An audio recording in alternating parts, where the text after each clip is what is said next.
Au bout du monde, après avoir traversé les ténèbres, les montagnes et les eaux de la mort, Gilgamesh arrive enfin sur l'île interdite.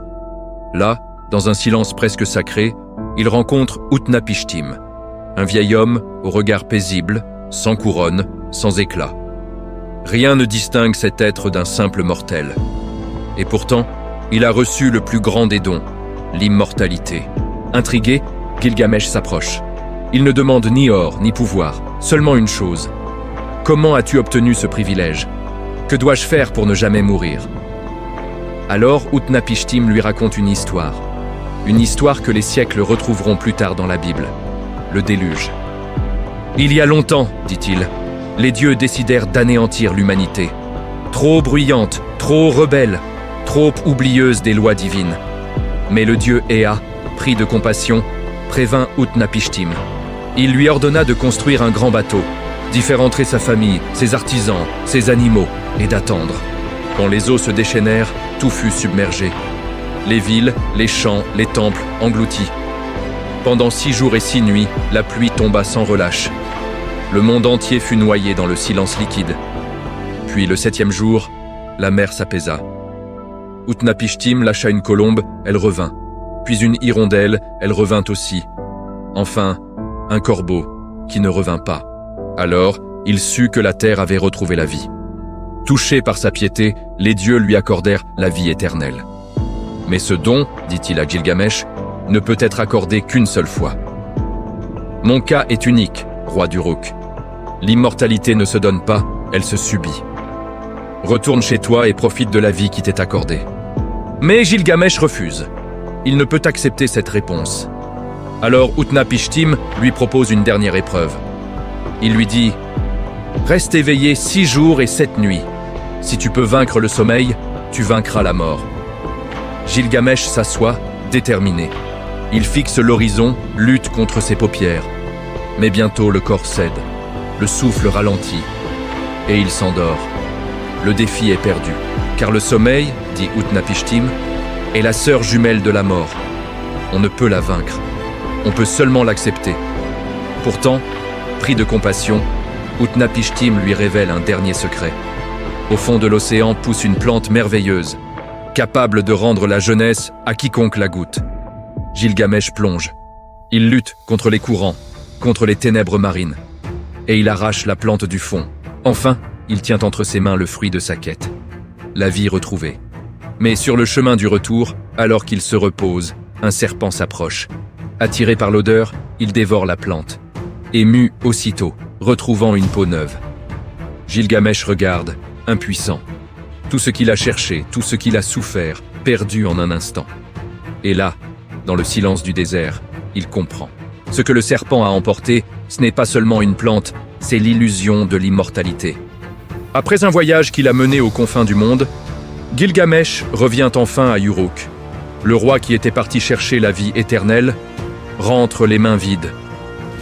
La plante de jouvence qui devait lui rendre sa jeunesse, un serpent la lui a volée. Évanoui. Perdu à jamais. Mais dans son regard, quelque chose a changé. Une lueur nouvelle, plus sage, plus profonde. Et dans un souffle, presque pour lui-même, il murmure « Regardez ces murs, c'est moi qui les ai bâtis, voilà ce qui me survivra. » C'est là, à cet instant précis, que se révèle la véritable fin de sa quête. Gilgamesh n'a pas trouvé l'immortalité du corps, il a découvert l'immortalité du souvenir. Il comprend que la vie éternelle n'est pas un objet à posséder, ni un don divin à voler, ni une promesse perdue au fond des mers. Non, l'immortalité, c'est ce que nous laissons derrière nous, dans nos créations, nos actions, nos histoires, dans l'empreinte que nos pas gravent dans le monde.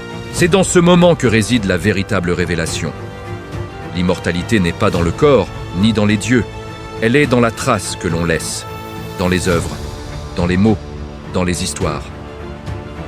Gilgamesh n'a pas trouvé la vie éternelle, mais son nom, lui, vit encore après plus de 4000 ans. Et peut-être que c'était cela, le véritable but de sa quête. Comprendre que la mémoire est la seule forme de éternité à la portée des hommes. Et qu'est-il resté de Gilgamesh? Pas son corps, pas son royaume, pas ses conquêtes, mais son nom, son récit, son humanité. Depuis plus de 4000 ans, Gilgamesh traverse les époques, les cultures, les langues. Il vit encore tablette après tablette, page après page. Et peut-être était-ce là le véritable sens de sa quête. Comprendre que la mémoire est la seule forme d'éternité vraiment accessible aux hommes. Cette histoire, la toute première grande épopée de l'humanité, nous rappelle une vérité simple. Un homme ne meurt vraiment que lorsque son nom est prononcé pour la dernière fois. Et le nom de Gilgamesh, lui, continue de résonner. Son voyage n'était pas une quête pour échapper à la mort, mais pour trouver un sens à la vie.